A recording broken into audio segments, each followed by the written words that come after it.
Լույսը արտադրում էր հիմնականում մոմը, տաքությունը Ֆուջիկան։ Որ անջատվում է, մեկ էլ մի 2 ժամ, ասենք մարդիկ համբերատար հասկանում են։ 3 ժամ հասկանում են, բայց երբ որ դա դառնում է 5-6 ժամ, մարդիկ արդեն ստրեսի են ենթարկվում։ Միջինացված թիմը պետքա պարզապես մի քիչ երկար ասել, որովհետև եթե շուտ տան, հաստատ ոչ մեկ չի դժգոհելու։ Գնահատում են մեծամասամբ ժողովուրդը այն աշխատանքը, որը որ կատարվում է Հայաստան էլեկտրացանցերի կողմից։ Սենյակում մարդ չկար, լույսը վառվում էր, անջատում էին, եթե ինչ-որ մի բանը միացրած էր, անջատում էին։ Հետո երբ որ մեծանում ես, հասկանում ես։ Այդ արևը ունենալ ու չօգտագործելը ճիշտ չէր։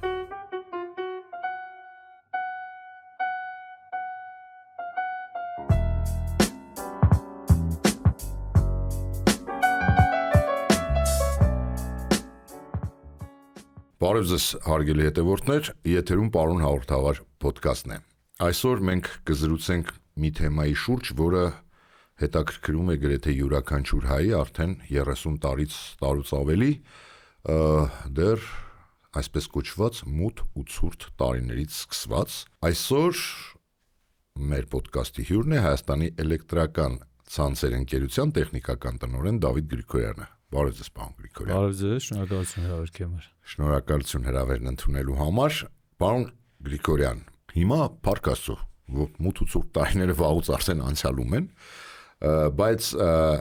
էլեկտրաէներգիայի հոսանքի հետ կապված անընդհատ ինչ-որ խնդիրներ են լինում ու միշտ սլաքներն ուղղվում է հեծի դեմ։ Ես ուզում եմ դուք պարզ բացատրեք, որ խնդիրներն են, որ կապված են հեծի հետ եւ որը խնդիրները հեծի հետ ընդհանրապես որևէ կապ չունեն։ Շատ լավ, որպեսզի կարողանամ ձեր հարցին պատասխանեմ, մի քիչ պարզաբանեմ, թե իրանից ինչ է ներկայացնում Հայաստանի էներգոհամակարգը։ Էներգոհամակարգը իրանից ներկայացնում է բաղկացած ասենց 3 հիմնական բաղկացուցիչ մասից. արտադրողներ, հաղորդողներ եւ բաշխողներ։ Հայաստանի էլեկտրական ցանցերը իրականացնում են բաշխողի ֆունկցիաները, արտադրողները դեպի համընդհանուր Հայաստանի էներգոհամակարգի արտադրող կայաններն են, նրանց մեջ մտնում են ատոմականը եւ հաղորդողի ցանցը դա բարձրավորտ էլեկտրական ցանցերն են։ Դրանք տարբեր սեփականության իրավունքով, այսինքն այդ շղթայի վերջին օղակն եք դուք։ Վերջին օղակն ենք, այո։ Այսինքն էլեկտրաէներգիան արտադրվում է արտադրող կայաններում, հաղորդողի ցանցերով տրանսֆորմացվում է, որպեսզի կորուստները հասցվի նվազագույնի, տեղափոխվում է դեպի բաշխիչ ցանց, բաշխիչ ցանցը նորից էլի տրանսֆորմացնում է եւ տեղափոխում հասցնում է բաշխողման միջոցով հասցնում է նաեւ մինչեւ սպառող։ Էլեկտրաէներգիան մենք ընդունում ենք 110 կիլովոլտ, այսինքն 110,000 վոլտ սահմաններում եւ մեր սպառողին հասցնում ենք 220 վոլտով կամ 380 վոլտով, նայած ինչ մակարդակի, եթե երրաֆազն է արտադրական բաներին 380 վոլտով։ Հիմա մեր ֆունկցիան, մեր բաշխիչ ցանցի ֆունկցիան ստացած էլեկտրաէներգիան տրանսֆորմացնել, բաշխել, նորից էլի տրանսֆորմացնել, ցածրացնել եւ հասցնել սպառողներին։ Այս համակարգում կարան լինեն տարբեր տեսակի վթարներ կամ տարբեր տեսակի նյուանսներ եւ սա ընդհանուր մի համակարգ է, մեկը մեկի հետ շահկացված։ Բոլորս պետք է հասկանանք, որ էլեկտրաէներգիան այն ապրանքն է, որը որ չի պահեստավորվում։ Ինչ արտադրվում է, պետք է սպառվի։ Եվ ինքը չի պահեստավորվում, այսինքն այդ պահին պետք է սպառվի իր ռեժիմային խնդիրների հետ կապված նաեւ կարող է լինի։ Մենք պետք է իմանանք նաեւ, որ Հայաստանի համակարգը միացված է նաեւ Պարսկաստանի համակարգին,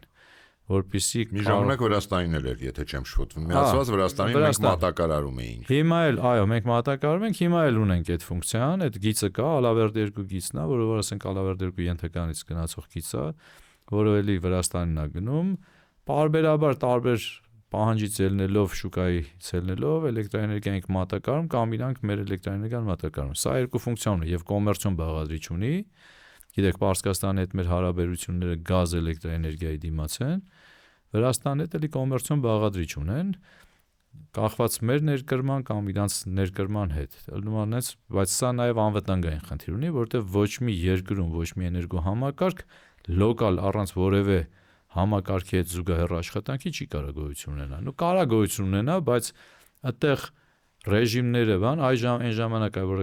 դուք նշեցիք այդ մութ ու ցուրտ տարիների ընթացքում, այդ ժամանակ Հայաստանի էլեկտրոհամակարգը ինքը լոկալ սիստեմայով էր աշխատում, չկար ատոմականը, ոչ մեկի հետ կպած չէր,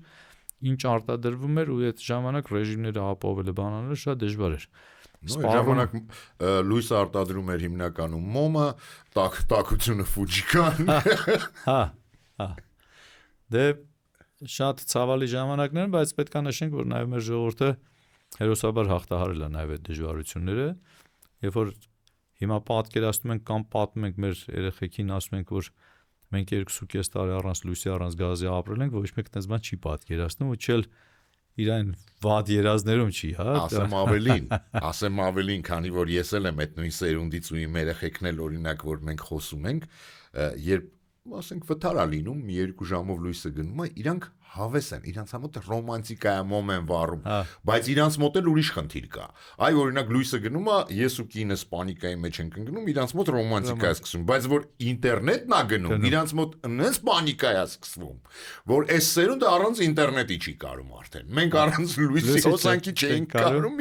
իրանք առանց ինտերնետ չեն կարողանում։ Ամեն սերունդ իր նախասիրությունները, ամեն մեկին իրան, իհարկե տեխնիկան ամեն ինչ զարգանում բանանում, բայց կենսական բաներ կան, որոնցից մեկը էլեկտրոէներգիան է եւ պետքա լինի։ Հիմա ինչի հետ կանք ձեր հարցին, թե ինչի համար է պատասխանատու։ Մոտավորապես ես ձեզ բացատրեցի բաշխման, էլեկտրամատակարարման ֆունկցիան, բայց նաեւ այդ համակարգը, քանի որ միասնական մեկ համակարգ է, եւ արտադրողի մոտ առաջացած վթարը եւ հաղորդողի մոտ առաջացած վթարը կարա նաեւ ազդեցություն ունենա այն վթարների կամ այն հոսանքազրկումների վրա, որ առաջանում է բաշխից ցանցում, որովհետեւ sense որպեսի ժողովրդական լեզվով պատկերավոր լինի, մենք էլ էլեկտրաէներգիա գնող ենք, հա, գնող ենք արտադրողից, գնող ենք հաղորդողից, ու գնել մի քիչ չակերտավոր եմ ասում, որովհետեւ իրանք արտադրում են, հաղորդում են, մենք իրանցից վերցնում ենք, բաշխում ենք։ Այսինքն այնտեղ եթե ընդհատվեց, այնտեղ ինչ որ վթար եղավ, մեր էլեկտրաէներգիան դեպի բաշխից չմատակարարվեց, մեր սպառողը հոսանքազրկեց։ Ավելի շատ միջնորդի դեր են կատարում, հա։ Բաշխողի եւ սպառողի եւ արտադրողի միջև, հաղորդողի միջև կարելի ասել այո, միջնորդի դեր են կատարում, որովհետեւ մենք արտադրություն չունենք, մենք ստանում ենք էլեկտրաէներգիան, բաշխում ենք տարբեր դարումներով, հա, 110 կիլովոլտով, 35 կիլովոլտով, հետո 610 կիլովոլտով, այդ ամեն ինչը տրանսֆորմացվում է մեր ենթականում, բարձրավոլտ ենթականներում, հետո արդեն բակային ենթականներում, մեր շենքերի կողքի փոքր ենթականում, դա հիմնականում 610 կիլովոլտի ենթականներ են, այնտեղ տրանսֆորմացումը եւս մեկ անգամ իջացումը սարքումը 400 վոլտի կամ 370 վոլտի, որտեղից ասենք ֆազային լարումը 220 վոլտն է, միջֆազային լարումը, գծային լարումը դա 370 վոլտն է, ըստ սպառողի լարման բանի տեսակի ինքը այդ համապատասխան լարումը ստանում է։ Քանի որ երևի գիտեք մեր ֆորմատը ինտերնետից խոսեցինք, նաև ենթադրում է, որ ես այն հարցերը, որ ձեզ պետք է տամ նաև ChatGPT-ին, արհեստական բանականությանը, տեսնենք ինքը ինչ կպատասխանի, իհարկե խոսքը այս հարցի մասին չի, մի հարց էլ տամ, հետո արդեն մյուս հարցից սկսած այդ հարցերը ChatGPT-ին էլ կտամ, պարզապես պարզաբանելու համար, հա, մեր աուդիտորիայի համար։ Անընդհատ Հայաստանի էլեկտրական ցանցերը վերջին շրջանում անընդհատ խոսում են այն բանի մասին, որ արդիականացնում են ցանցը, որ բավականին հին է եղել եւ դա մեծ բաներ է, անընդհատ խոսվում է ներդրումների մասին, ես հասկանում եմ, որ դա սարսափելից մեծ ծավալի աշխատանք է, այնուամենայնիվ մոտավոր ինչքան կտևի այդ արդիականացման շրջանը։ Տեսեք, մենք ժամանակային առում մենք հիմա իրականացնում ենք այն 10-ամյա ներդրումային ծրագիրը, որը հաստատել ենք 2016 թվականին, հաստատել ենք, ներկայացրել ենք հանրային ծառայությունների կարգավորող հանձնաժողով, որպեսզի մեր ունկնդիրը նաև իմանա Հայաստան էլեկտրական ցանցերը ինքը մոնիտորինգի ենթարկվող կազմակերպություն է եւ մեր բոլոր ծախսերը եւ ներդրումային ծրագրերը մեր կողմից կատարվող աշխատանքները, մենք տարեկան 10-ամյա ծրագիր ենք կազմել, հետո տարեկան ներկայացնենք նաև իրանց հաստատմանը,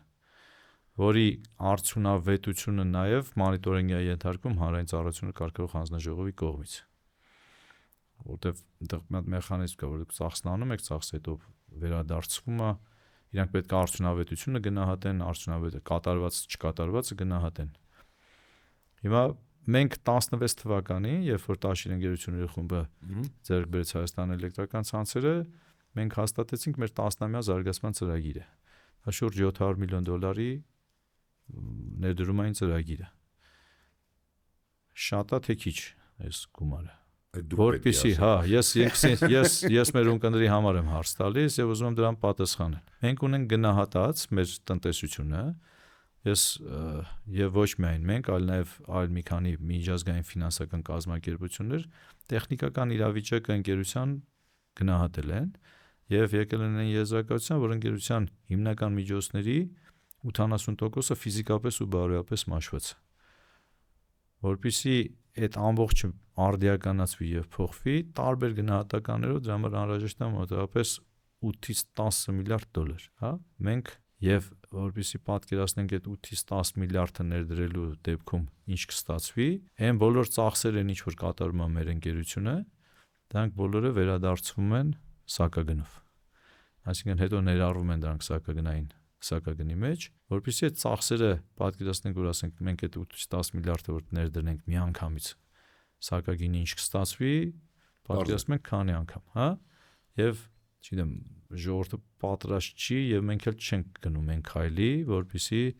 նախ սակագինը տենց մի անգամից մի քանի անգամ ավելացնենք եւ մի անգամից փոխենք եւ հետո տեխնիկապես դրա իրականացման հնարավորությունն էլ պետք է գնահատենք, որտեղ մենք ունենք անընդհատ գործող էլեկտրական ցանց, բաշխիչ ցանց։ Ձեր տանը ամեն վայրկյանի հոսանքը պետք է, որպեսզի մենք ամբողջը դնենք բանանենք, պետք է անջատենք։ Ուրիշ է, երբ որ դու կառուցում ես նոր էլեկտրահաղորդման ցանց, որտեղ որ ոչ մեկ բնակեցված չի, ոչ մեկ բանարած չի, ուրիշ է, երբ որ դու արդեն գործող ցանցում համապատասխան փոփոխություններ ես անում կամ արդիականացում ես իրականացնում։ Հայտնի անեկդոտը հիշեցի, որ շարժիչի նորոգողը որ սրտաբանին ասում ասма խենց է շատ վճարում չէ, իսկ քիչ ասма դու փորձել ես աշխատած մատորով անել կովերանորոգումը։ Ես համոզված եմ, որ մեր ժողովուրդը նաև այն դժգոհությունների ալիքը որ առաջանում է կամ դժգոհում են, հասկանում եմ, բայց նաև այդ անեկդոտի պարագայում պետք է նաև հաշվի առնեն ու գնահատեն եւ գնահատում են մեծամասամբ ժողովուրդը այն աշխատանքը, որը որ կատարվում է Հայաստան էլեկտրացանցերի կողմից, այդ անձնակազմի կողմից, որտեվ բացի այդ աշխատանքի կարևորությունից նաև վտանգավորության տար կա, գիտենք, որ ինքը անվտանգության խնդիրներ կա եւ այդ մարդիկ առավոտից երեկո այդ աշխատանքին ներգրաված են ու անում են։ Մենք այս պայն այդ 700 միլիոնը ներդրել ենք կազմել ենք եւ փորձել ենք ծախսել եւ ծախսում ենք ինչ ուղղություններով։ Առավել վատ ու այն աստիճան մաշված էլեկտրական սարքավորումները, որոնք նույնիսկ Ռուսաստանում կամ այլ ԱՊՀ երկրներում, իսկ մեր ունեցած տնտեսության մոտավորապես 90%-ը սովետական արտադրության է եւ արտադրվել են սովետականության տարբեր գործարաններում, էլեկտրատեխնիկական գործարաններում։ Այս 30 տարիների ընթացքում էլ այդ գործարանները փակվել են կամ մոդեռնիզացվել են կամ անցել են արդեն արդիական սարքավորումներ արտադրելու։ Այդ սարքավորումները նույնիսկ պայստամասերը չեն արտադրում։ Այսինքն ինքը խափանվելու պարագայում արդեն դառնում է լոմ, իրան պրոստո էլ չես կարող բանանես, հա, վերականգնես կամ վերանորոգես։ Այս նմանատիպ սարքավորումներ մեր գնահատման մոտավորապես 45-ից 50% մեր սարքավորումները այս վիճակում է։ Մենք փոխելով եւ բաշխիչ ցանցի կառուցման ստրատեգիան փոխելով, այ հովարային տարիներին, երբ որ 1 ժամ էր հոսանքը, մինչև հովարը սկսելը, ասենց ասեմ, մեր Երևան քաղաքում օրինակ հզորությունները, միջին հզորությունը, դրվածքային հզորությունը 250 կիլովատ էր, տրանսֆորմատորային պարքի, բական ենթականների։ Հովարի ժամանակ ընդամենը 1 ամիս հետո դրանք արդեն բարձրացավ դառավ 630։ Հասկանալի է, որ դու 24 ժամ մենք այն ժամանակ օրինակ 93 թվականին, 93 թվականին մենք սպառում ենք 1000 մեգավատի կարգի, հիմա մեր սպառումը ու ստանում ենք 1 ժամ լույս։ Հա, հիմա սպառում ենք մոտավորապես 700-800 մեգավատ, բայց 24 ժամ։ Հա։ Դե պատճառները տարբեր են, այդ մասին չեմ ուզենա մենք հիմա խոսենք թե խեր է ձև խեր բանը արդյոք էդի օբյեկտիվ է թե օբյեկտիվ է, բայց անցել ենք դրա մեջով եւ պետք է հասկանալ, որ տնտեսությունը հին այսքը սովետական ժամանակների էր եւ անցել է մի ուժեղ ստրես 2.5 տարի հովարային անջատումներ, որը բերել է եւ մալուխային ցանցի եւ տրանսֆորմատորային պարկի ամբողջական, ասենց ասեմ, հա, բարոյապես ու ֆիզիկապես մաշվածության, մի հատ էլ ստրեսի, ասենց ասեմ։ Այն կաբելները, որոնք այդ տոկերի համար նախատեսած չէին, այդ տրանսֆորմատորները, որոնք այդ տոկերի համար նախատեսած չէին, սկսեցին շարքից դուրս գալ, կամաց դուրս գալ։ Եվ այդ տրամաբանությամբ նաև փոխվեց բաշխիչ ցանցի էլեկտրամատակարարման սխեման։ Եթե երբ որ այն ժամանակ մենք ունեինք մագիստրալային պաուստային սխեմաներ, այսինքն եթե մի կաբելը վնասներ են, մի կաբելով կարող ենք տալ, այս մի շենք երկու սնուցում ուներ, այս ենթականից այն ենթականից, սրանք շարքից դուրս եկան ու դրանք դառնալ ռադիալ սխեմաներ ու այս ռադիալ սխեմաներն էլ իրանք ինչով են վատ, որի մեկը վնասվելուց իրանից հետո հաջորդաբար սրանք հոսանքը զրկվում։ Զուգահեռ միացում չի էլի, հաջորդաբար միացում է եւ այս արանքում մի հատ անջատումը բերում է հաջորդական մնացածն է թույլ տալի ինձ։ Շնորհակալ։ Ես ուրախ եմ, որ մենք երկու բառից իրար հասկանում ենք։ Հիմա մենք ոչ միայն արդիականացնում ենք այս բանով, փորձում ենք արդիականացնել մեր տնտեսությունը ու առավել վատերը փոխել, վատերը բանանել, այլ նաեւ փոխել էլեկտրամատակարարման բաշխիչ ցանցի էլեկտրակայանի սխեմայի տրամաբանությունը։ Գալ հին մագիստրալ սխեմայի երկրորդ, որը մեր ճկունությունը բաշխիչ ցանցի սպասարկման ճկունությունը կմեծացնի, օպերատիվությունը կմեծացնի, որտեվ մեր պատճառած անհանգստությունը, բնականաբար կպակասի։ Մարդիկ դժգոհում են, մարդիկ sense որ անջատվում է, մեկ էլ մի երկու ժամ, ասենք մարդիկ համբերատար հասկանում են, 3 ժամ հասկանում են, բայց որ դա դառնում է 5-6 ժամ, մարդիկ արդեն ստրեսի են ենթարկվում, սկսում են դա արդեն բարդ է։ Ես ասեմ, ինքս որպես սպառող ինքս եմ, էլի, այդպես հասկանում։ Ես ասեմ, խնդիրը անգամ 5-6 ժամը չի, իհարկե հա, շատը բնականաբար մեծ անհանգստություն է։ Ես որպես սպառող կարող եմ ասել, ամենամեծ խնդրեմը նա չի, որ 2 ժամա թե 5 ժամ, ամենամեծ խնդրեմը նա է, երբ սպառողը չի իմանում երբ է լինելու միացումը։ Այսինքն տևելու է դա 2 ժամ թե 5 ժամ, որտեվ եթե դու սպառողին ինձ թվում է, որ ասում ես, որ 5 ժամ հետո է, սպառողը 5 ժամ հանդարտ կսպասի առանց որևէ խնդրի։ Այնտեղ խնդիրը նա է, երբ ասում են օրինակ, մի ժամից կլինի, բայց 2 ժամ հետո չի լինում, ավելի է ձգվում։ Ես դա իմ կարծիքն է, միգուցե եւ սխալվում եմ։ Չէ, ես կիսում եմ ձեր կարծիքը, բայց տեսեք, ես ասացի, որ մենք ունենք ռադիալ էլեկտրամատակարարման սխեմա։ Այդ մալուխը 80 սանտիմ հողի տակ վնասվել է։ Երբ որ մեր մոտավոր մենք վթարները մոտավորապես վերացնում ենք այսպես մալուխի վերանորոգումը, փորելով տեղը հայտնաբերելով բանալով տևում է մոտավորապես 3-ից 4 ժամ։ Բայց կան դեպքեր, երբ որ դու բացում ես, ինքը ասենք ոչ թե 80 սանտիմ խորությամբ, այլ լիսքենարը ինքը դառնա 1.5 մետր։ Ինքը բացում են մի վնասված չի, մի քանի տեղ է վնասվել, հա։ Այսինքն այս վնասվածքը վերանորոգելուց հետո նորից էլ ինչ-որ մի հատ պետք է վերանորոգեն։ Նախնական անջատելուց երբ որ մեր բաժանորդը կապնում ասում է, երբ մեր օպերատորները կամ մնացած մարդիկ, որոնք որ այդ հաղորդագրությունը տալիս են, ասում են զուտ այդ միջինացված ժամը հաշվի առնելով, որ դա այն ստանդարտ վթարն է, որը որ պետքա վերացվի։ Հետո երբ որ այդ բարդություններն առաջանում է, արդեն դառնում է դա 6 ժամ, 7 ժամ, 8 ժամ։ Համաձայն եմ, որ պետքա շտկում անել։ Ես ուզում եմ ընդհանրապես բարի խորհուրդ տալ այդ դեպքում, քանի որ տարիների փորձը ցույց է տալիս, որ միևնույն է կարող է Պրոբլեմն էլ միջինացված թիմը պետքա պարզապես մի քիչ երկար ասել, որովհետև եթե շուտ տան, հաստատ ոչ մեկ չի դժգոհելու։ Բայց եթե ուշացնեն ասած ժամանակից, ենթադրենք, ասում եք 3 ժամ, 2 ժամի փոխարեն, հետո 2 ժամից միացնում են, բոլորը երջանիկ են։ Բայց եթե ասում եք 2 ժամ ու միացնում են 3 ժամից, դա սկսում է բողոքները։ Ես ես հավաստիացնում եմ, որ նաև շուտ միացնելուց էլ բողոքողներ կան։ Բողոքողներ գիտեք, ամիջ բան չի, բայց այդ գիտեք, ազգային մուննաթը միշտ կա ու կա։ Այդ դրա մասին չի խոսքես։ Ես իմ գործը լայնամասշտաբ ռեակցիայի մասին եմ ասում։ Ասում են մենք մեր գործը պլանավորել էինք, բան պետք է գիտեք, ես ինչ մեկի հետ կապնվեինք, մեզ ասել են, մենք էլ իմանալով որ այսին ժամին պետք է հոսանք չլինի, բան դուք շուտ տվեցիք, մեր պլանները խախտվեց։ Մենք այս ինչ տեղը պետք է գնանք, էլի։ Սենց մարդիկ էլ կան, որը իհարկե չեմ բացառում, իհարկե կլինի։ Չեն, բայց իհարկե գոհունակությունը ավելի շատ է այդ առումով, երբ որ շուտ է տալիս, տրամաբանությունն էլ է այդ ասում, մենք բոլորս էլ մարդ ենք, սպառող ենք։ Շուտը ավելի տենց էֆեկտ ունի, քան թե բան, բայց ուզում ասեմ այդ ազգային մուննաթը լավն էր, հա։ Այդ ազգային մուննաթը իհարկե կա, էլի, հա։ Պարոն Գրիգորյան, այ հիմա հարց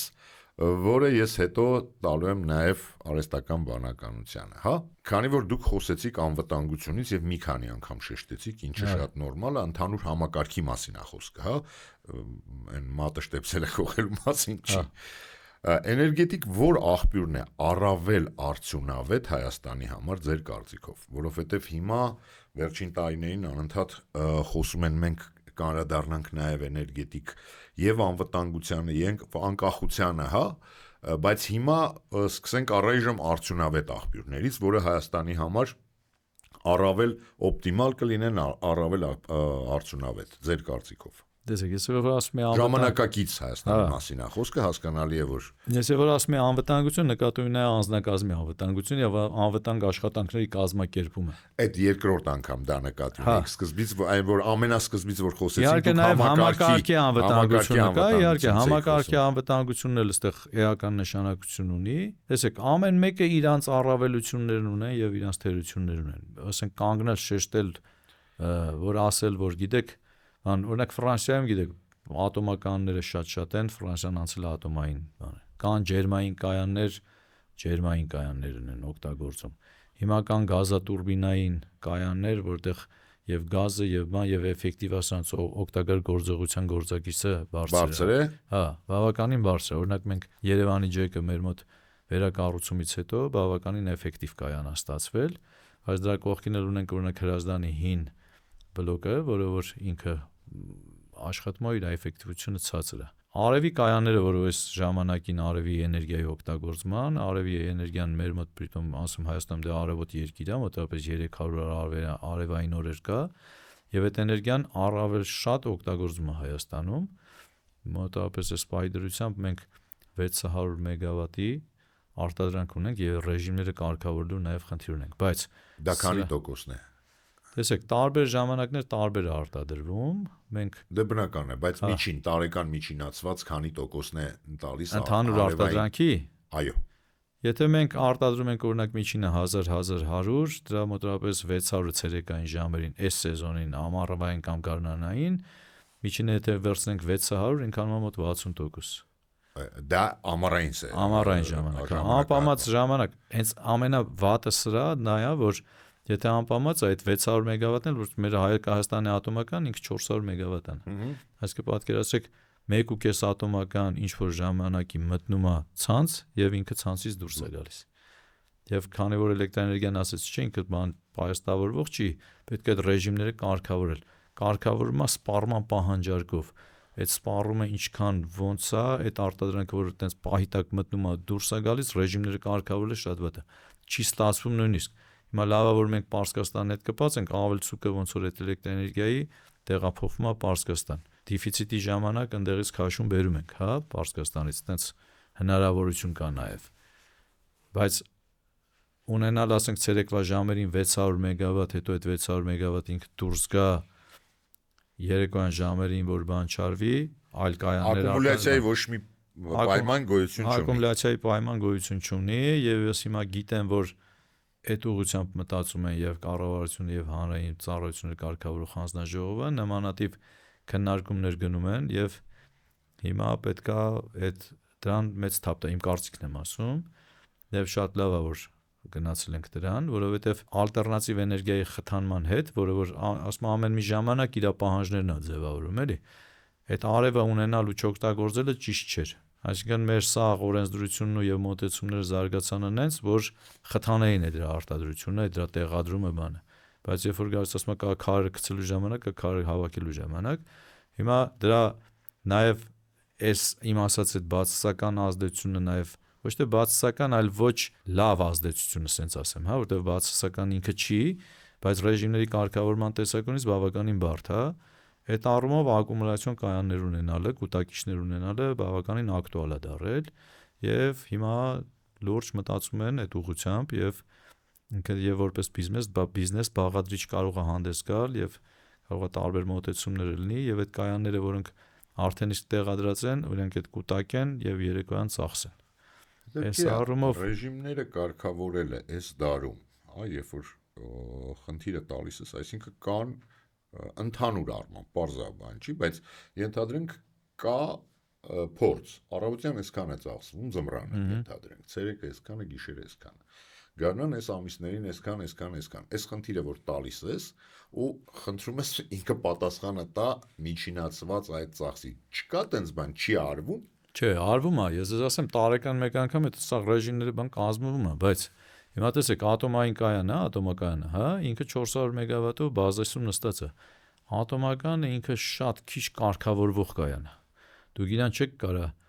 ինքը որ միացած է եւ աշխատում է, ցանցին միացած է, հա։ Հա, ինքը պրոբլեմատիկ է, ավելին, եթե հանկարծ այնտեղ տատանումներ լինի, փորձես ինչ-որ բանը, սա շատ կարա ինչ-որ բան հետևանքները բան չանենք, հա։ Այսինքն եթե մենք ատոմական ունենք այդ բազիսում նստած որն աշխատում է եւ օրինակ Երևանի ջեկն ունենք, որը աշխատում է, կամ Renko 1250 մեգավատանոց կայանը, իրան չենք կարա, ասենք այս ժամին պակասացնենք, սարքենք 0, հետո իրան ավելացնենք։ Ինքը շատ ներողություն պատի վիկտուչացել չի էլի, որ իրան երբ ուզես լույսը միացնես, լույսը անջատես, սենց անես։ Ամեն մի իր տեխնիկական մինիմումներ գոյություն ունեն եւ տեխնիկական հնարավորություններ։ Ես որ ասեցի, որ իրանք էֆեկտիվ են, էֆեկտիվ կայաններ ունեն, գազատուրբինայինները, հա, նույն Երևանի ջեք։ Ինքը էֆեկտիվ է, երբ որ ինքը աշխատում է 200-220 մեգավատով։ Երբ որ իրան ասենք իրան սահմանափակում ես, իջացնում ես, սարքում ես, ասենք 160-ով, իր էֆեկտիվությունը կորում է։ Ստացվում է որ դու գազ ես վառում։ Դե օգեգեն ընկնում է միանգամից։ Ատոմականի այդ խաղը սաղս պատկերացնում ենք, խաղը բանանել չի։ Այսինքն նրան ատոմական Երևանի ջեկը, արևի կայանները, ու այդ օրն էլ դու չգիտես, ասենք անպամած կարա լինի, կարա սենց լինի, կարա նենց լինի։ Այս առումով եմ ասում ռեժիմները կարգավորել, բայց իհարկե այդ ամենը հաշվի առած է, փորձը նախորդ տարիների, այս տարիների, նաև այս ամիսների տարվա համար ռեժիմային գրաֆիկները կազմվում են, անցյալ տարվա փորձը հաշվի են առնում իրանց տեխնիկատնտեսական հաշվարկները եւ այդ կայանը օրինակ այսօր այսինչ ժամից այսինչ ամսվի այսինչ պետքա ատոմականը չէ, բարբերաբար դուրս է գալիս տեխնիկական սպասարկման ցանցից դուրս է գալիս։ Միշտ ամառը հա, մի ամիս երևի թե ամառը մի ամիս, աշնանը մի ամիս, այնց այս կարգն էլ զուտ արվել է ինչի համար, որպեսզի թե գարնանը հիմա սկսեց ձնհալը սկսում է, հեկերը սկսում են, որոտանի կասկադավը, օրինակ հեկերը ավելի տես կարգավորման տեսանկյունից իրանք ավելի հեշտ կարգավորվող կայաններ են, էլի, քան թե ասենք ատոմական համացան մեջ եմ ասում, էլի։ Դա համար ասենք այդ ժամանակ, երբ որ հեկերը ջուրը կա, հեկերը աշխատելու են ինքրանք հզորություններ են, այդ ժամանակ ասենք ատոմականը հանվում է ռեմոնտի, որ մենք այդ բանի առումով արտադրանքի կամ ռեժիմների առումով սպասարկման այսպես ասած բարեկամներ դուրս գալ։ Երևանի ջեք այդ ամբողջ անունը ճիշտ ասած համակարգի օպերատորը այդ համակարգի օպերատորի ֆունկցիաների խնդիրների մեջ է մտնում, ուղղակի որ մենք մեր խոսակցությունը սկսեցինք ընդհանուր համակարգի կառուցվածքից ու տեսանկյունից ու բոլորն էլ ու շատ լավ է որ այս ճանապարհով են գնում, որ բոլորը պատկերացնեն ինչից է կախված ու ոնց է, բարդություններն էլ ինչու են, որովհետև մենք այդ հովարի ժամանակ գնահատում էինք այդ հոսանքը։ Գիտեինք այդ հոսանքի արժեքը, հետո դե մարդը տենց բան է, հա, երբ որ շատանում բանալնում դրա մասին կհարցնեմ ես անպայման, հա, ինչքան ենք մենք խնայողաբար վերաբերվում, հա, ռեսուրսին էլի։ Հիմա ես կարդամ ինչ է ասում ChatGPT-ին Հայաստանի համար առավել օպտիմալ եւ արդյունավետ։ Հայաստանի համար էներգետիկ առավել արդյունավետ աղբյուրը պետք է լինի այնպիսի լուծումը, որը միաժամանակ ապահովում է էներգետիկ անկախություն, կայունություն եւ տնտեսական օգուտ։ Հիմնական տարբերակներն են. ատոմային էներգիա, Հայաստանն արդեն ունի մեծամորի ԱԵԿ-ը, որը ամենաէժան աղբյուրներից մեկն է, հա։ Ատոմային էներգիան համեմատաբար էժան է երկարաժամկետ հեռանկարում, ապահովում է կայունություն եւ նվազեցնում կախվածությունը ներմուծվող վառելիքից։ Հիդրոէներգիան Հայաստանը հիդրոռեսուրսներ ունի եւ փոքր հեկերը կարեւոր դեր են խաղում էներգետիկ համակարգում, սակայն մեծ հեկերի կառուցման հնարավորությունները սահմանափակ են հաշվի առնելով ջրային պաշարների սակավությունը։ Արևային էներգիա Հայաստանը ունի արևային էներգիայի մեծ պոտենցիալ, տարեկան միջինը 2700 ժամ արեգակնային ճառագայթությամբ։ Վերջին տարիներին այդ ոլորտը մեծ զարգացում է ապրել, սակայն էներգիայի պահպանման եւ ցերեկային ու գիշերային արտադրության տարբերության պատճառով այն դեռ լրացուցիչ ներդրումներ է պահանջում, այն ինչի մասին դուք ասացիք, ստեղ ասում է նաև քամու էներգիա, չնայած որոշ շրջաններում օրինակ Սոտ Քաջարյան Սևանի ափեր քամու կայուն հոսքեր կան, լայնամասշտաբ արտադրությունը դեռ զարգացած չէ։ Կարծում եմ այնուամենայնիվ Հայաստանը այդքան քամոտ երկիր չէ, թե ունեք դուք ուրիշ տվյալներ։ Քամոտ երկիր չի, ես գիտեմ որ ուսումնասիրություններ կան այս առումով, քամոտ մասերը ոնց որ բան են արել են այդ Սոտ Քվարթենիս Արարատի զոդում մի հատ տեղադրեցին քամու, ճիշտ ասած ինքը բիզնեսը ոնց որ չէր սպասի, կարծում եմ որ էֆեկտիվ լիներ, արևը ոնց որ ավելի տենց ձեռնատու էր։ Ատոմակայանի առումով տեսեք, ինքը ասում է կախվածություն չի ստեղծում Հայաստանի պարագայում, մենք մեր վառելիքը ձեռք ենք բերում, գիտենք։ Եվ ոչ միայն վառելիքը, այլ նաև հետո արդեն թափոնները, հետո, բացի դրանից ատոմակայանը նաև սպասարկել է, բանել է, հիմա օրինակ այ հիդրոռեսուրսն էլ, կարամ ասեմ, որ հիդրոռեսուրսը Հայաստանի ամբողջությամբ մոտավորապես 98%-ով օգտագործվում է։ Հիմա եզրակացություն է ինքը անում, հա, այնուամենայնիվ ինքը սկզբից թվարկում է թե որն է, հա, ասում է որ ամենաարդյունավետ տարբերակը մի քանի աղբյուրների համակցված օգտագործումն է, ատոմային էներգիան որպես հիմնական ու կայուն աղբյուր, արևային եւ հիդրոէներգիան որպես վերականգնվող այլընտրանքներ, եւ քամու էներգիան որպես ապագա ներուժ, այսպես։ Հա, ինքն էլ է հասկանում երևի, որ քամու էներգիան Հայաստանում ձեր ասած, եթե բիզնեսը հասկանար, որ դա մեծ օգուտներ է բերում, հաստատ կզբաղվեն բան կանեն։ Իսկ ինչպես հասնել էներգետիկ անկախության Հայաստանում։ Քանի որ խոսեցինք, որ անգամ ատոմային էլեկտրակայանը Հայաստանի պայմաններում եւ ոչ միայն Հայաստանի, Ֆրանսիայի նման երկիրը Աֆրիկայում մի երկու այնտեղ ցնցում ալինում, մենք տեսնում ենք միանգամից կախվածությունը ոնց է մեծանում։ Իսկ էներգետիկ անկախությունը կարծում եմ այդքան էլ դրական բան չի, էլի, որովհետեւ բոլոր համակարգերը մեկը մեկի հետ փոխկապակցված են եւ այդ փոխկապակցվածությունն է բերում նաեւ կայունության, հա։ Ոչ մի համակարգ, էներգոհամակարգ, ինքը լոկալ առանձին ինքնաբավ կամ առանձին չի կարող լինի, որովհետև սպառումը կանխատեսել, սպառումը տվյալ պահին ունենալ հնարավոր չի, հա, այս վարքյանին սա է սպառվում են վարքյանին եւ արտադրությունը բերել դրան համապատասխանացնել էլի հնարավոր չէ, այսինքն լոկալ մի հատ համակարգ ունենալ, որը որ ինքը արտադրի, ինքը սպառի ու ֆինանսապես եւ էֆեկտիվ լինի, ոնց որ այդքան չի։ Դե 100%-ով հասկանալի է, բայց այնուամենայնիվ այսինքն մեկ այդ համակարգերը պետք է իրար հետ կապված լինեն։ Հայաստանը, Պարսկաստանը, Իրանը իրար հետ։ Հիմա տեսեք, օրինակ Իրանը, հիմա ասում եք, մենք հիմա Իրան ենք բանանում, բայց մենք բոլորս գիտենք ու վերջի տարիներին դա անընդհատ բանանում, որ Իրանում կառուցում են ատոմակայան, չգիտեմ, մեկ թե մի քանի, դե եթե մեկը սկսեն, հետո էլի բան կանեն։ Այդ դեպքում արդյոք կարիք կունենա Իրանը մեր էլեկտրաէներգիայի եւ կաշխատի այդ ցանցը ձեր ասած ոչ լոկալ, որը մենք Իրանի հետ հիմա գազի դիմաց ենք փոխանակում, հետո չգիտեմ։ Ցանկությունը ծնվում է փոխշահավետությունից, կարծում եմ այդ գործարքը գազ էլեկտրաէներգիայի դիմաց փոխշահավետ է եւ այդ փոխշահավետությունն էլ հենց ստեղծում է Չէ, բայց եթե իրենք, տեսեք, իրենցն էլ է, չէ, լինելու համակարգ, իրենք էլ պետք է կարողանան սպառեն, եթե իրենք ունեցան ատոմային էլեկտրակայաններ, ես էլ եմ ասում, տեսեք, նաեւ էներգետիկ շուկան է, բանան, ոչ մի անգամ էլեկտրաէներգիայի պահանջարկը, հենց չի որ պահանջարկը դառել է բան, դեֆիցիտը միշտ կա էլեկտրաէներգիայի։ Այդ դեֆիցիտը մեր երկրում կարող է այս պահին էլեկտրաէներգիայի պահանջարկ չլինի, կողքի Վրաստանում էլեկտրաէներգիայի պահանջարկ լինի։ Ու երբ որ դու այդ համակարգ երկու համակարգեր իրար հետ կապած են, իրար հետ զուգահեռ աշխատում են, հա, ստեղի ավելցուկը գնում ընդեղ է սպառվում, ընդեղի ավելցուկը գալիս է ստեղ է սպառվում։ Ես ասում եմ, երբ որ քո համակարգը առանձին է, ինքը լոկալ է, այսինքն ոչ մի համակարգի հետ կապված չի։ Ինքը դառնում է ոչ արդյունավետ։ Անվտանգության տեսանկյունից որ ասենք մենք ունենք ատոմակայան, որը որ մեր դիցուկ 400 մեգավատական ջերմային կայան, որ նույնիսկ եթե հա գազի աղբյուր ունենք, գազը մենք կարանք ստեղծենք բան, օգտագործենք ջերմային կայաններում, բայց էլի մի վարկյանի կամ մի որոշակի ժամի կարող է մեր մոտ էլեկտրաէներգիայի ավելցուկը առաջանա, չէ, կամ պակասորտ առաջանա, մեր սպառումը դիցուկ գերազանցի մեր արտադրանքին։ Այդ բանը եթե մենք չենք կարող մեր արտադրությունը ավելացնենք կամ մեր արտադրած հոսանքը ինչ որ տեղ տանենք շպրտենք, էլի։ Այդ առումով այդ պետք է ինչ որ համակարգ լինի, տեղը լինի, իրար կապած լինեն, ոնց որ Հայաստանն ու Իրանն են կապած։ Դե Վրաստանը մեկ։ Հա, մեկ էլ Վրաստանը։ Այսինքն այն արտադրանքի ավելցուկը, որը որ մեր մոտ գոյանում է տվյալ պահին տեղափոխվում է Իրան,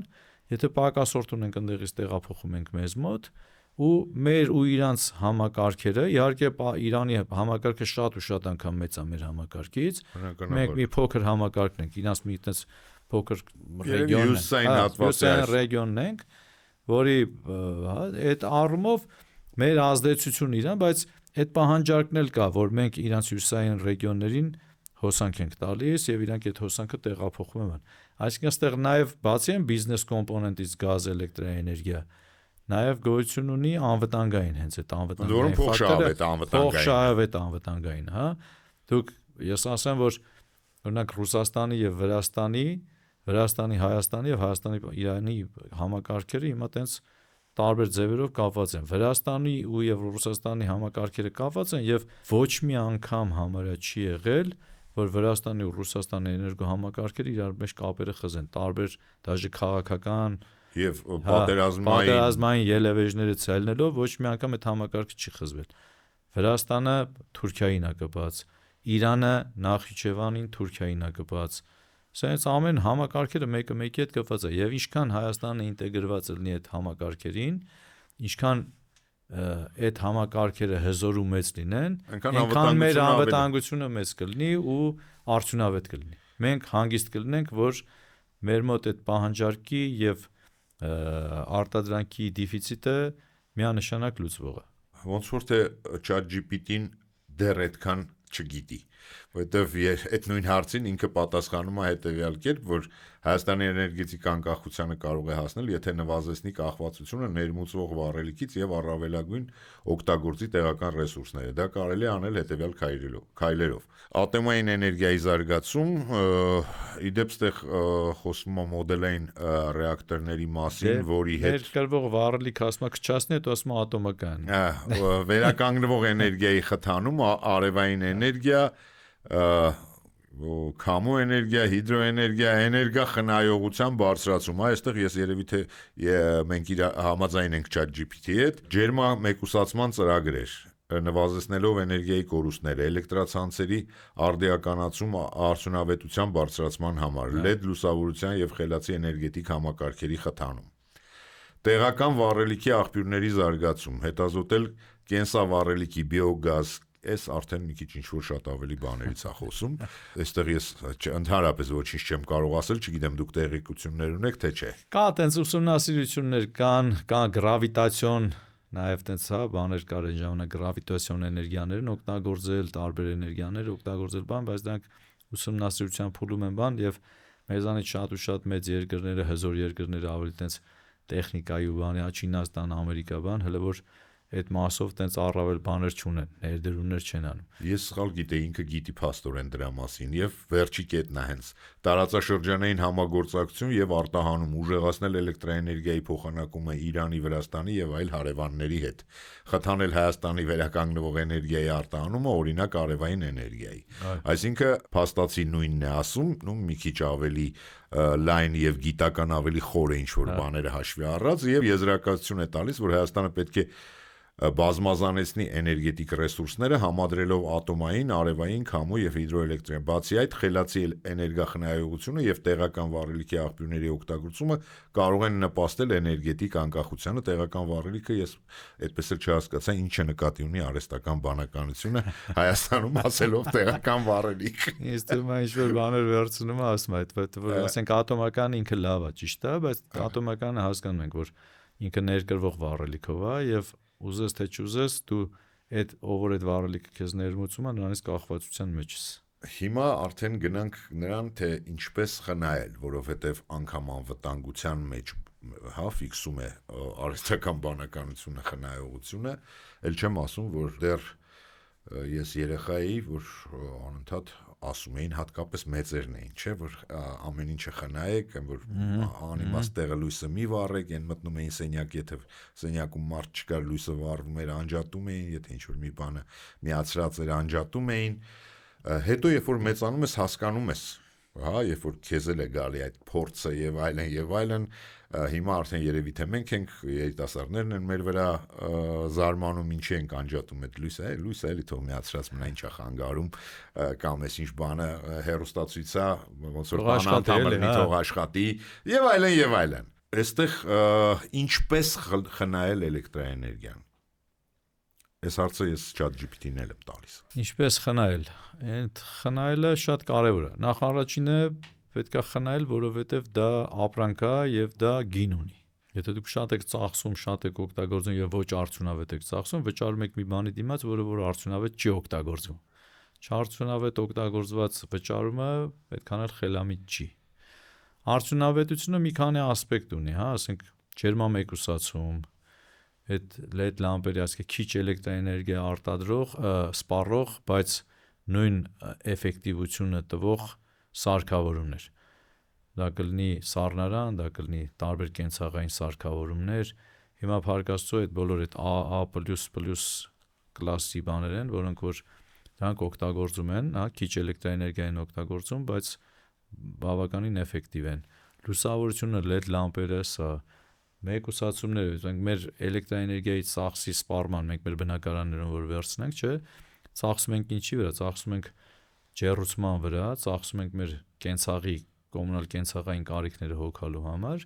եւ մի քիչ էլ այդ մեր անփութության ձեր ասած, որ լույսը վառում ենք, բան չենք անջատում, ես կմենք։ Եթե մենք ունենք ջերմամեկուսացված բնակարան, լավ պատուհաններ, էֆեկտիվ ջեռուցման համակարգ եւ այդ ջեռուցումը, որ ինչ որ ջեռուցվել է մեր բնակարանում, ասենք դառնա 22-23 աստիճանոթի ջերմաստիճանը, բայց ինքը դուրս չի հոսում կամ այդ կամիները բաները են, ուրեմն իր վրա քիչ էներգիա կօգտագործի եւ գազի եւ մնացածի առումով։ Այսպեսի հարց, տեսեք, այս կենցաղային ծախսերի թանկանալու հետ կապված հիմնականում մարդիկ դառել են խնայողաբար, այսինքն այն ինչ որ մենք ասում ենք, այդ ավելի հնից եկող էր, հա, որ ջուրը բացում էին ձմերուկի վրա թողում, որ սառի ձմերուկը, չգիտեմ, հոսանքը։ Հիմա այն ինչ որ անձնական գրպանին է խփում, դա խնայում են։ Եկեք դա ընդունենք որպես մեծամասնության։ Բայց կա ծախս, որը կոչվում է պետական, հա, ծախս, չգիտեմ, օրինակ փողոցների լուսավորություն, չգիտեմ, օրինակ այլ տեղեր, որտեղ որ կոնկրետ մարդը իր գրպանից չի վճարում, չէ՞ որ դա էլ է խնայողություն։ Պետության մասշտաբով դա հոսանքի խնայողություն է։ Այսօր այդ խնայողությունը կա, թե այնուամենայնիվ մենք ծախսում ենք որպես ոչ սեփական, հա, պետությանը վերաբերվելով որպես ոչ սեփական ռեսուրս։ Տեսեք, եթե օրինակ վերցնենք Երևանի քաղաքապետարանը, հա, քաղաքային լուսավորությունը, դա Երևանի քաղաքը երկախ լույս կազմակերպություն կա, ձեռնարկություն, որը ենթարկվում է Երևանի քաղաքապետարանին։ Վերջին հաշվով այդ լուսավորության վրա ծախսը, երբ որ քաղաքապետարանը վճարում է իր բյուջեից։ Երևանի քաղաքապետարանի բյուջեն ձևավորվում է մեր հարկերից, մեր տված հարկը, այսինքն մենք ուզենք թե չուզենք, մենք մասնակցում ենք բյուջեի ձևավորմանը եւ վերջին հաշվով, այո, դա որ ասում միևնույնն է մեր գրպանից է, մեր ջանից է դուրս գալիս։ Մեր ջանից է դուրս գալի, մեր գրպանից է դուրս գալիս։ Ուրիշ բան, երբ որ դա վերաբերում է այդ ծախսը մեր բնակարանին, մենք մի քիչ համաձայն եմ ձեր հետ, մի քիչ ավելի սրտացավ ենք, երբ որ մի քիչ անդը փողոցներին նա, մի քիչ ավելի տենց բան է։ Բայց մյուս կողմից էլ բողոքում են, ասենք, ես հիշում եմ մի պահ ոնց որ թե կրճատեցին լուսավորության ժամերը։ Չէ, հիմա բավականին լավ է, ես կներեք որ ընդհատեցի, հիմա բավականին լավ է եւ Երևանի քաղաքապետարանը օրինակ մի հատ ծրագիր է իրականացնում, երևի տեսած կլինեք Թումանյան կենտրոնի փողոցներում բանում, 28 փողոցներում այդ արտաքին լուսավորության ծրագրերը բան են անում, այո, բանը։ Արտաքին լուսավորությունը չգիտեմ, ես ինքս շատ եմ քննադատում, շատ, բայց մի բանի համար առիթ է, ուզում եմ շնորհակալություն հայտնել։ Ես այս վերջերս եմ նկատել, ճիշտն ասած, հիմա շատ էլ ինչ ճանաչելով կզարմանամ, որ ես շնորհակալություն եմ հայտնում քաղաքապետարանին, բայց այնուամենայնիվ դա ես անում եմ անկեղծ, որովհետև ես երկար եմ սպասել այդ օրվան, որ այդ կաբելները օդում չի երևում։ Այ դրա համար ես իրոք շնորհակալ եմ, որովհետև այնքան գեղեցիկ է դա կենտրոնը։ Այդ 28 ծրագրի 28 փողոցների ծրագիրն է, մենք իրանց հետ նաև համագործակցում ենք այս առումով։ Ես ասեմ, որ մենք նաև Երևանի կենտրոնի էլեկտրամատակարարման նախորդ որ ասեցի ձեզ մագիստրալ սխեմաների անցմանն ենք բանանում եւ այս տարի արդեն նախաձեռնել ենք դա։ Հիմա իրանք էլ են գործանում այդ էլեկտրամատակարարման առումով, մենք էլ ենք գործանում եւ ուզում ենք իրար հետ նույն այդ ասած մայրուղով անցկացնել եւ իրանց կաբելները եւ մեր կաբելները իրար հետ լավ տենց համագործակցում ենք այս առումով եւ ես գիտեմ որ բավականին էֆեկտիվ է սա այդ լուսավորությունը որ իրանք անցկացնում են եւ լուսատվության առումով եւ դիզայնի առումով եւ խնայողության առումով, որտեղ բոլորը LED լույսեր են եւ բավականին լավ է հաշվարկած ու ինքը նաեւ էսթետիկ բանի տեսանկյունից բավականին լավ է։ Աշխարհում շատ քիչ քաղաքներ կան, որ այդ օթային գծերով, մծերով այդ օթային բաներ տենց չի։ Ես օրինակ աշկս գցել եմ Շանխայում բանում, տենց Ստորբեքով ահագին գծեր ա գնում, Չինապեկինում կար։ Չէ, դե շատ տեղեր կար։ Մեր մոտ դայլանդակվեց այն թվերին, որ սկսեցին այսպես ասած լևի լույսերը քաշել այդ նույն 90-ականներին, հա, ամեն մեկը ով ոնց կարում էր, որտեղից կարողանում էր, ու մենք հիշում ենք ինչ դարավ, անգամ բակերում այդ բանը, այդ ոնց որ սարդոստային էր կաբելներից։ Հետո ասեմ քաղաքապետարանը շատ բան է, տենց խիստ է այդ առումով, նաև հետևողական, անկախ ումն է այդ կաբելը ոնց է, մենք ասեմ, որ Հայաստան էլեկտրական ցանցերը շատ քիչ, երևի 1% այդ ընդհանուր այդ ցանցի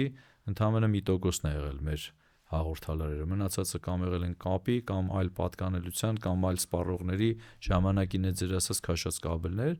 եւ բոլորին ժամանակ են տալիս, ծանուցում են եւ մի ամսվա մեջ այդ սա խանում բան են անում, անցկացնում են, էլի։ Սա էլ քաղաքային լուսավորության եւ խնայողության մի կոմպոնենտ է։ Ես գիտեմ, որ շատ պետական հիմնարկներում եւ պետական կառույցներում նաեւ անցնում են այդ LED լուսավորության, նաեւ այդ էլ խնայողության կոմպոնենտ ունի։ Եվ կարծում եմ, որ բոլորը եւ իմ կարծիքն է եւ ականատես եմ եղել, որ մարդիկ ավելի տենց ուշով են սկսել վերաբերվել այդ ռեսուրսին։ Նայել, խնայել, ոչ միայն իրենց բնակարաններով, այլ նաեւ պետությունը ինքը դրան նպաստում է, ասենց ասեմ, հա, եւ պետական կառույցները հասկանում են, որ դա պետք է խնայել եւ քիչ վճարել գոնե դրա համար եւ դա դարձնել էֆեկտիվ։ Ես ասեմ ինչ ասում արհեստական բանականությունը, գրեթե թե նույնն է ասում, իդեպ ես չգիտեի ինչ է նշանակում A++ կամ A+++, դասի էլեկտրական խնայող տեխնիկա, ինքը ասում է դրա մասին, որ պետք է ընտրել նման տեխնիկա, օգտագործել LED լամպեր, որոնք 80%-ով ավելի քիչ էներգիա են ծախսում, քան սովորական լամպերը, եւ ներդնել խելացի հոսանքազրկող սարքեր, որոնք անջատում են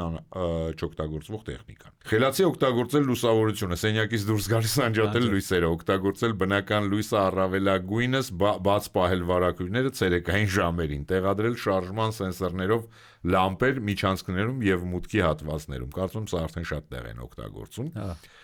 Ճիշտ օգտագործել կենցաղային տեխնիկան, սառնանը չտեղադրել ջեռուցման սարքերի մոտ եւ պարբերաբար մաքրել դրա հետևի մասի փոշին։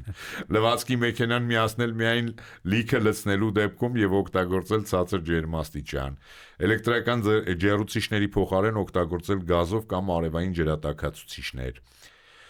Կարգավորել ջեռուցումն ու հովացումը։ Ես կարծում եմ, որ խելացի ջերմաստիճան կարգավորիչներ ավտոմատ կերպով որոնք ավտոմատ կերպով կարգավորեն ջերմաստիճանը։ Կիրառել վերականգնվող էներգիայի լուծումներ, տեղադրել արևային պանելներ սեփական էլեկտրաէներգիա արտադրելու համար։ Այդ մասը բացենք։ Եվ եզրակացությունը էլեկտրաէներգիան խնայելու համար անհրաժեշտ է կիրառել պարզ, բայց արդյունավետ քայլեր, էլեկտրախնայող տեխնիկայի օգտագործում, խելացի լույսի, ջերմաստիճանի կառավարում եւ այլն եւ այլն։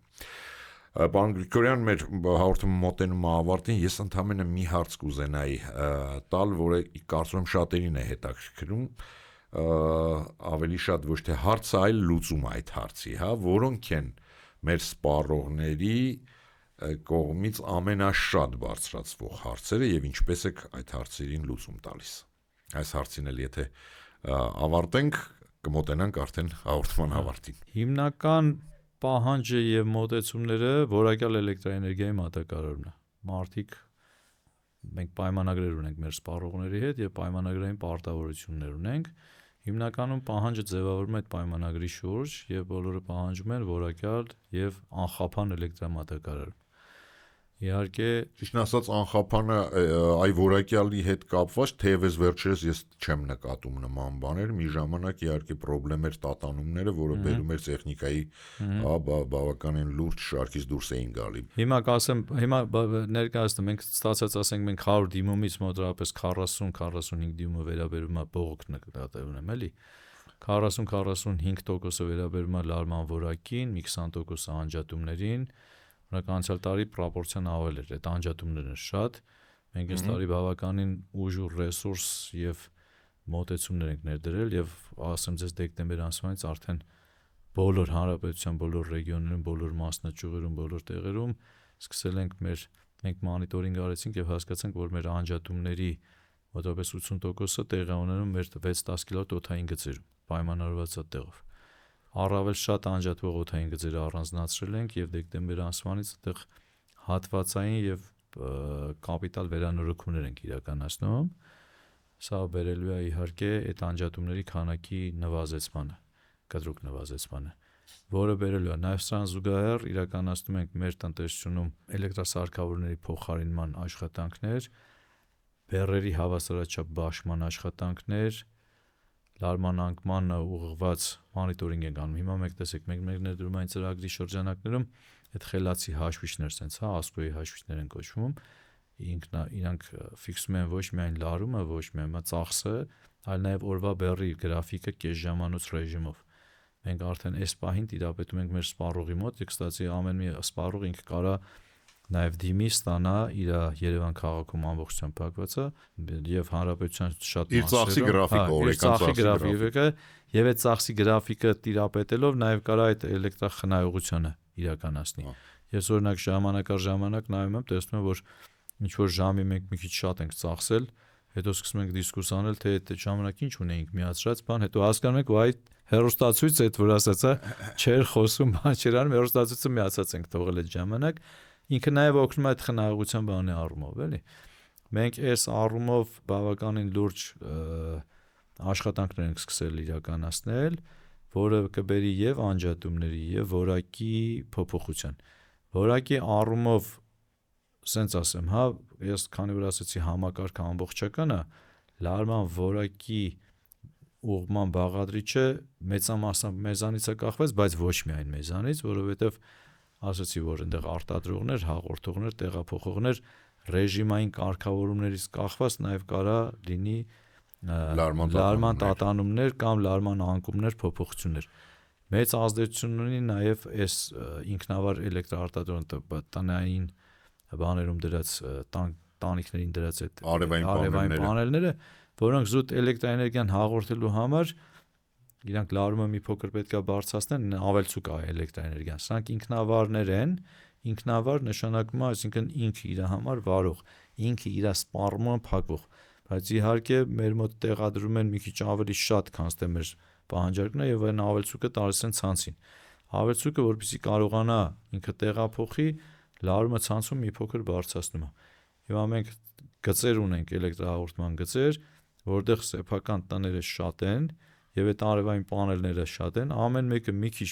քիչ բարձրացնելով, այն վերջի սպառողի մոտ այնքան է բարձրանում, որ ել ինքը չի կարող հաղորդի ու իր մոտ անջատվում է։ Սկսում են բողոքել, ասում են լարումը ձեր մոտ բարձր է։ Մենք մեր մոտ իջացնում ենք, արևը մայր է մտնում, լարումը անգրմացած է։ Դու չես կարող, մենակ Երևանում 2000 հատ ենթական ունենք, մենք 2000 մարդ չենք կարող, բայց բարձրացնեն, իջացնեն։ Իսկ կան աչքա ավտոմատ բան, որ դա կարող է ավտոմատ կարգավորել ժամի հետ կապված։ Հա, մենք հիմա ճիշտն ասած այս մասով նաև օրենսդրական, այդ ասեցի, մենք քայլը նետելու հավաքելու բանը, կար օրենսդրական խթանեցինք մենք այդ բանը, տեղադրումները, որ այդ վերականգնող նաև այս անկախության բան տեսանկյունից, բայց որոշակի մասով բացթողումներ ունեցանք այդ առումով եւ ռեակտիվ էներգիայի արտադրության, ռեակտիվ էներգիայի սպառման, այդ կարգավորիչների ինչ տիպի ինվերտորներ ոնց։ Հիմա Հայաստան էլեկտրացանցերը նաև նախաձեռնել է էներգետիկայի գիտահետազոտական ինստիտուտին հետ պայմանագիր են կնքել, հասկանալով այս դժվարություններն ու այդ անհաղթարությունը, իրանց հանձնարարել ենք 2-3 հատ գիծ են խնդրել, որպեսզի իրանք ուսումնասիրեն եւ առաջարկություններ ներկայացնեն, թե ինչ կարգով պետքա կարգավորվի այդ ամբողջը, որովհետև հասկանում եք, որ մարդիկ արդեն որ ծախս են արել, տեղադրել են, արել են ինչ որ եղել է։ Դու հիմա իրան ասես, այս մի բան էլ արեք, ոնց որ ավելորդ ծախսի բանանես։ Կամ ոնց պետք է արվի նաև։ Հիմա էներգետիկայի ինստիտուտը արդեն գիտահետազոտական ինստիտուտը այդ աշխատանքը ավարտել է եւ առաջարկները ձևավորել ներկայացրել է։ Եթե չեմ սխալվում, չեմ ճիշտ եմ հիշում, մոտավորապես 14 օրենսդրական եւ կարգերի փոփոխություն են առաջարկում եւ 5 հատ հեծին առաջարկություններ հեծի միջամտության, այսինքն տեղ ֆազերի հաստության, անցկացման, հավասարաչափ բաշխման, այսինքն կա միջոցառումներ, որ մենք պետք է անենք, կա միջոցառումներ, որ պետությունը պետք է անի եւ դա նախաձեռնել եւ իրանք ներկայացրել։ Հիմա գիտեմ, որ շրջանառության մեջ հուսով եմ, որ սա շատ արագ կընդունվի եւ էսի նաև կդառնա առիթը, որպեսզի այս ամբողջը սկսի կարգավորվել։ Այդ միջոցները կան, այդ հնարավորությունները կան բայց այդ հնարավորությունները պետք է նենց առայց ստեղծվի, որ մենք մոտավորապես պատկերացրեք 33,000-34,000 ինքնավար արտադրողներ ունենք, այսինքն 34,000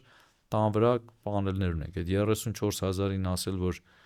սենց ունես 34,000 մարդու բողոքի ու բանի, տարբեր սոցիալական իհարկե վիճակում գտնվող մարդու։ Դա օրենսդրական կարգավորում պետք է լինի, էլի, բայց տեխնիկապես միջոցները կա իհարկե, էլի։ Համար մենք այդ ուղղությամբ ենք գնացել, այդ ուղղությամբ ենք պատվիրել որակի եւ անջատումների։ Մեր այսօրվա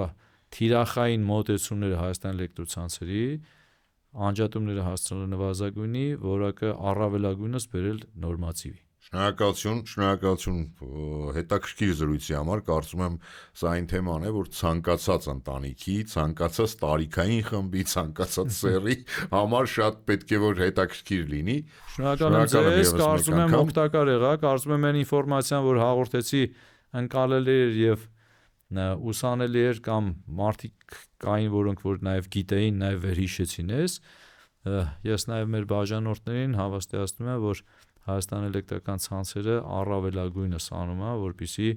բավարարի նրանց պահանջները եւ բողոքների քանակը պակասեցնի։ Իսկ ես իմ բաժանորդներին ուզում եմ հիշեցնել, որ չմոռանան դնել բութմատը, սեղմել զանգակը, էտելով փողով չի արեք էլի։ Ու մեկ էլ Patreon-ը անպայման, բայց այդ փողով արդեն։ Կհանդիպենք մեկ շաբաթից։